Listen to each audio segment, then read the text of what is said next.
আজকে বাটা মশলায় গরুর মাংসের বিরিয়ানি রান্না করে নিচ্ছি। তো আজকে হচ্ছে সব কিছু মিলিয়েই রান্নাটা করে নিচ্ছি।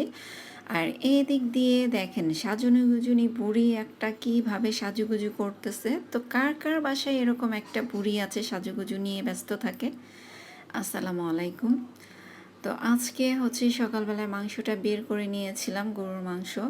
তো আজকে ভাবলাম যে একটু অন্যরকমভাবে বিরিয়ানিটা রান্না করি। সবসময় তো লেয়ার করেই রান্নাটা করি। তো আজকে এই যে সব কিছু বাটা মশলায় রান্না করে নিচ্ছি। তো এখানে টক দই দিয়ে দিলাম আগে, তারপর জায়ফল, জয়ত্রী, পোস্ত, তারপর গরম মশলার যা যা মশলা আছে সেগুলো আমি একটু বেটে তারপর হচ্ছে মাংসের মধ্যে দিয়ে নিলাম। এখন সব কিছু দিয়ে একটু ভালো করে মাখিয়ে নিব। দিয়ে দিলাম একটু জিরা বাটা, তারপর একটু দিব আদা রসুন বাটা। তো আজকে হচ্ছে মাংসগুলো আমি অবশ্য অনেকটাই ছোট ছোট করে কেটে নিয়েছি। তো বেশি একটা বড় করিনি, বেশি বড় করিনি কারণ একটু তেহারির মতো করেই রান্নাটা করব। তো সবসময় তো রেডিমিক্স দিয়েই রান্নাটা করি। তো আজকে হচ্ছে সব কিছু বাটা মশলায় রান্না করে নিব। দিয়ে দিলাম একটু গুঁড়ামরিচ, তারপর একটু ধনিয়ার গুঁড়া। তো একটু ঝাল দিলে তেহারি বা বিরিয়ানি যেটাই বলেন না কেন, ঝাল ঝাল হলে একটু খেতে ভালো লাগে। কিন্তু যেহেতু বাচ্চারা খাবে ওদের জন্য ঝাল একটা দিতে পারি না, তারপর অনেক সময় ঝাল হয়ে যায় কীভাবে যেন। তো মাংসটা আমি কিছুক্ষণ রেস্টে রেখে তারপর হচ্ছে এটাকে রান্না বসিয়ে দিয়েছিলাম। এখন কিন্তু হয়ে গিয়েছে, আমি এটাকে নামিয়ে নিব। এখন হচ্ছে একটু পেঁয়াজ বেরেস্তা করে নিচ্ছি। তো পোলাওটাও বসিয়ে দিব, তার আগে পেঁয়াজ বেরেস্তাটা করে তারপর নামিয়ে রাখি। আর এই যে পোলাওর চালটা আমি দিয়ে দিলাম ওই তেলের মধ্যে। এখন এটাকে হচ্ছে ভালো করে একটু ভেজে নিব। তো সবসময় আমি একটু চেষ্টা করি চালটা ভালো করে একটু ভেজে তারপর রান্না করার জন্য। তো এটা ভাজার পরে যে পানি দিয়ে দিয়েছিলাম পরিমাণ মতো। তো পরিমাণ মতো পানি দিয়ে এখন যে মাংসটা রান্না করে রেখেছিলাম সেটা এখন দিয়ে দিব। তো আজকে আর কোনো লেয়ার করে রান্না করব না। সবসময় তো আমি কিন্তু লেয়ার করেই রান্না করি, আর ওইটাই খেতে বেশি পছন্দ করে বাচ্চারা। তো আজকে চিন্তা করলাম একটু সব কিছু একসাথে মাখিয়েই রান্নাটা করে নিই, একটু তেহারি তেহারি ভাব আসবে।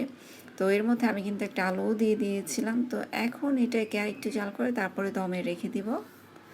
তো এই যে দেখেন দমে রাখার পর আমার বিরিয়ানিটার অবস্থা কেমন হয়েছে। তো এটা হয়ে গিয়েছে, আমি দমে অনেকক্ষণই রেখে দিয়েছিলাম। তো দেখেন কতটা ঝরঝরে হয়েছে।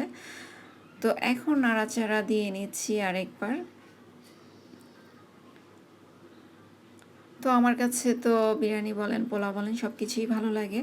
আর বাচ্চারা তো বেশি পছন্দ করে, যার কারণে হচ্ছে একটু বেশি রান্না করা হয়, মাঝে মাঝে ঘন ঘনই রান্না করা হয় ওদের জন্য।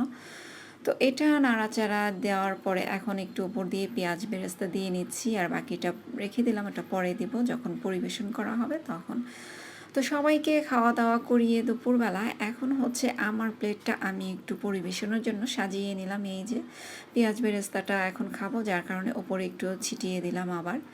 তো কেমন হয়েছে আমার আজকের রান্নাটা, তো এখন খাবো। তো এই যে দেখেন সাজনি গুজনি বুড়ি যে বলেছিলাম, সে হচ্ছে আমি যখন রান্না করছিলাম তখন দেখি তার আপুর মেকআপ বক্স এনে সে একা একা সাজতেছে। আসলে সে যে এত পাগল সাজার জন্য, মানে কি আর বলবো, ওর আপুর মেকআপ বক্স বলেন, তারপরে লিপস্টিক যাই ও দেখুক না কেন, যেখানেই রাখুক সে ওখান থেকে এনে মানে চুপি চুপি সাজুগুজু করতে থাকে যাতে কেউ না দেখে।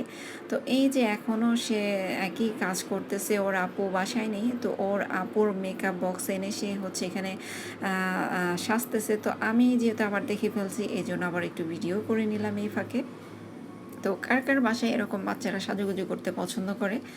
আমার বাসায় তো সে মাশাআল্লাহ ভীষণ পছন্দ করে সাজুগুজু করতে।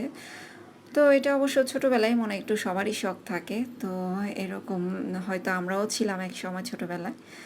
তো এই যে ও সাজতেছে আর আমি তো এদিকে বসে বসে দেখতেছি। ভালো থাকবেন।